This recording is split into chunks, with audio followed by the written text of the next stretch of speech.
Welcome to the Talkin VAWLS Network. My name is Boogie Bentley. It was a bounce-back week for Tennessee. A lot of negativity over the last week, right? You kind of limped your way to a victory against an inferior Austin Peay team.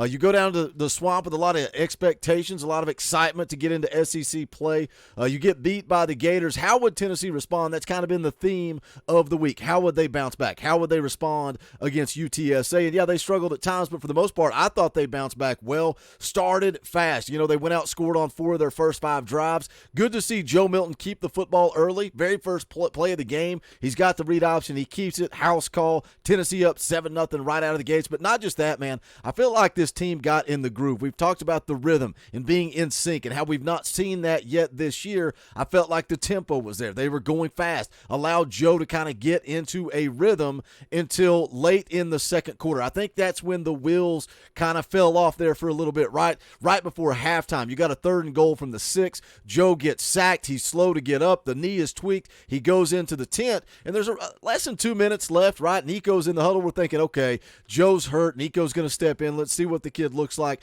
Joe comes running out of the tent. Coaches can't really decide, are they going to try to go score in this 2-minute offense or not? They're running the football. You get a face mask, so they take a shot. Just kind of a weird, strange set of play calling there, and then you come out to start the second half, and you can't really get back into that groove, right? We saw it last week against the Gators. Tennessee ran out of the swamp in the second quarter. They lost 20-0 in that one quarter alone. It cost them the football game. This week, they got in that rut during the third quarter. They lost that quarter 14-0. In a 60-minute game, you fall asleep for one quarter against South Carolina, Texas A&M, one of those SEC opponents, it's going to get you beat, right? UTSA makes the change at quarterback. They put together a 15-play, 75-yard touchdown drive, ate up 7.5 minutes. How does Tennessee respond? 3 and out. UTSA goes right back out there, 4 plays, 66 yards, another touchdown drive. The defense, they kind of settled back in after that drive. They forced 2 punts. They also had the interception from Tamarion McDonald. You had the sack fumble forced by Caleb Herring. So nice to see how the defense responded. A lot of times as fans, we look at one quarter or we look at one series of plays and we judge that the sky is falling, it's over, it's doom and gloom. Overall, this defense has played better than a lot of people think through 4 games, and I get it. I don't have to defend myself and say, well, Austin Peay, Virginia, UTSA, I understand. But through 4 games, Tennessee allowing 17.2 points per game. That's good for 29th in the country. Giving up 190.8 passing yards per game, 111.3 rushing yards per game. And I understand, right? We're about to get into SEC play. Things are for real. Look, this is the day after. Sometimes the post-game shows are emotional. We're all fired up. We're excited. We're mad, whatever the case may be. We've had a night to sleep on it and talk about it. But do me a favor before we do that. Smash the thumbs up just below the video. It's quick, free, and easy. It does help this channel. I would greatly appreciate it. Also, if you're new to the Talkin VAWLS Network, welcome. We're not experts. We're not insiders. This channel is for the fans, by the fans. If you like what we do, make sure you subscribe. Click that bell for notifications. You won't miss out when we go live or when we drop a video. Going to be live tonight. It's your night. It's 7 p.m. Eastern Time is the fan call-in show where all the members of this channel get an opportunity to come on, hang out, talk some Tennessee football. You can talk about whether or not this was a good bounce back by Tennessee. A lot of people concerned about the defense. We can get into that and talk about it tonight at 7 p.m. So come hang out with us. But the bottom line is Tennessee did what they were supposed to do. They went out and they beat up an inferior opponent. They beat UTSA 45-14. Yes, they struggled in the third quarter. They struggled for one quarter of play, really just 2 drives, right? It was those 2 drives where UTSA went down the field and scored and Tennessee could not respond. Overall, let's talk about Joe Milton. That's the guy we talk about each and every week. You're the quarterback at the University of Tennessee. You're going to be talked about. You're going to be the hot topic.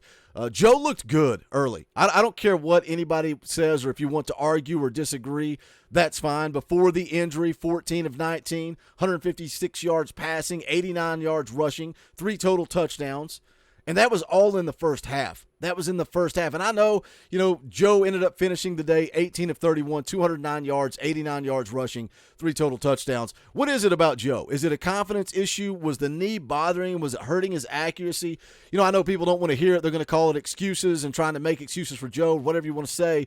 Josh Heupel talked about it in the post-game press conference. I also heard Brent Hubbs talking about it in one of their podcasts after the game, that it wasn't all on Joe. Some of the deep shots that were missed that we all like to blame Joe for because we don't always know as fans what is going on the field. Josh Heupel said some of the receivers are off on their routes. They're not where they're supposed to be. Joe's putting the ball where it's supposed to be, and the receiver's not there. Now, some people can say, well, that's just an excuse. Well, that's fine. We can believe what we want to believe as fans. Brent Hubbs followed it up and said the same thing, that, we don't know. It's kind of like when we talk about the PFF grades, right? The PFF grades come out, and it's like, how are they grading these guys when they don't know the play call? They don't know that player's responsibility. But just worth mentioning, right? Joe looked so good early, and I think a big part of that was the tempo and that things were going fast. I think it was good. Obviously, you go house the first play for an 81-yard touchdown. That's going to kind of get you excited and fired up. And I think that's when Joe thrives. But how does he respond when adversity hits? So, we can say, well, it was the knee bothering him. Was it the knee? Or was it between the ears? And I think battered Vol syndrome says we're always going to go back and look at history and see consistency is not there for Joe Milton. That's the key for me. He's got to be consistent. Is he going to be consistent as a sixth-year quarterback? You tell me in the comments section. One thing that concerns me coming out of this game are the injuries, right? Jalen Wright, banged up. Joe Milton, the knee injury. Ramel Keaton, I don't know what's going on there. It looked like it could be a shoulder. They were trying to say he landed on the ball, knocked the breath out of him. We'll see. Aaron Beasley, John Campbell, Dominic Bailey, a lot of guys banged up, and I know in the media some of the guys were talking, saying that these guys would have played. They would have been right back in the game if it was a South Carolina, if it was a Texas A&M, but something that we will be monitoring, watching, talking about throughout the week. You look at the running back room. How about Dylan Sampson, right? That's something that was being talked about on the tailgate show. Dylan Sampson, the caged cheetah, didn't get a single carry a week ago. Of course, Jalen Wright getting banged up probably played some into that. But you got Dylan Sampson with 11 carries, 139 yards, and 2 touchdowns, averaging 12.6 per carry. You can see the long there was 44 yards. I think he had a couple of long ones, man. What do you have, like a 40, 41-yard run as well? Jabari Small is a guy that I don't think gets enough respect. I don't think Jabari Small gets enough respect. Had 9 carries for 61 yards and a touchdown, averaging 6.8 yards per carry. I think Jabari Small's, I think he's doing a good job. I think, it doesn't matter. A lot of times as fans, it's like, we got to ride with this guy. Dylan Sampson's my guy. Jalen Wright's my guy. Jabari Small's my guy. It's a beautiful problem to have because we've got 3 really good running backs in this running back room. You ended up rushing the football for over 300 yards. So I understand. You look at the offensive line. You want to talk about the offensive line struggling.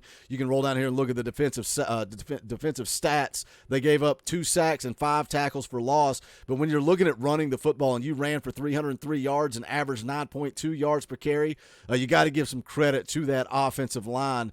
You go down and look at Tennessee's defense, right? They are living behind the line of scrimmage. I thought that's something they continued to do this week. They had 4 sacks, 7 tackles for loss. I love seeing Caleb Herring get in there and make a play, forcing the fumble. That's something else this week that we saw that we've not been seeing enough of, is forcing some turnovers. You had the interception. You also had the fumble. Of course, you had some mistakes on special teams you got to clean up. But overall, I thought this was a good bounce-back week for Tennessee. And I know some of you guys are concerned about the defense as we get ready to go play South Carolina next week, because Spencer Rattler is playing pretty good football right now. Spencer Rattler just coming off of a win against Mississippi State. South Carolina won last night 37-30.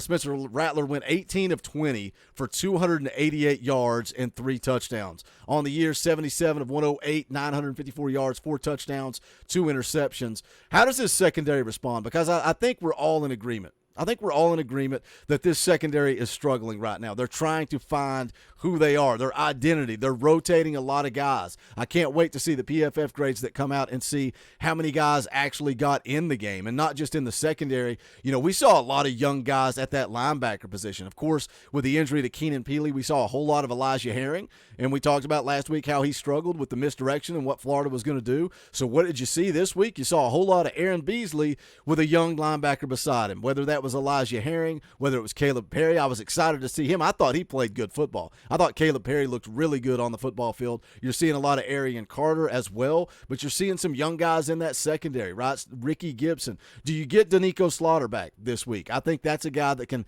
kind of give you a boost in the secondary, but the key is going to be to pressure Spencer Rattler. We say it every week. Tim Banks, you got to play aggressive. This defense doesn't work when you're sitting back on your heels, letting these quarterbacks pick you apart. It does not work. The Tim Banks defense works when you're being aggressive, you're playing loose, you're playing fast. I think that's when your defensive line's getting after the quarterback. I think that's when your secondary can actually make some plays.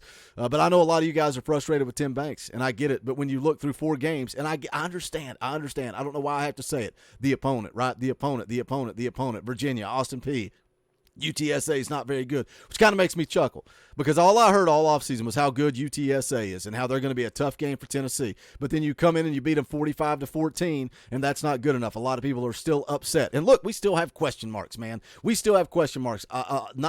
I said going into this game, it was really a no-win situation for Tennessee because if you do what you're supposed to do, well, it was UTSA. If you go out and struggle, oh my gosh, it was UTSA. So the season starts next week. We kind of laugh. It's coach speak, 1 week at a time. But it's true. What happened at the Swamp doesn't matter. What happened last night doesn't matter. This football team's got to focus and get ready for a gauntlet of SEC play, and that starts with South Carolina on Saturday night. It's going to be a great environment. 7:30 kickoff, late night. Everybody's going to be juiced up, ready to go. I would imagine they're going to roll out dark mode, so this crowd should be dialed in and ready to make an impact. And we saw them make a little bit of an impact against UTSA, right? Joe Milton houses the first play of the game. The crowd's fired up. They're loud. You force a couple of false starts, get UTSA behind the sticks. It's going to be hostile on Saturday night. That's going to play into Tennessee's favor. I'm interested to see what the line is for that Tennessee-South Carolina game. You tell me. Is it a pick 'em? Is it close? Is Tennessee going to get a field goal because they're the home team?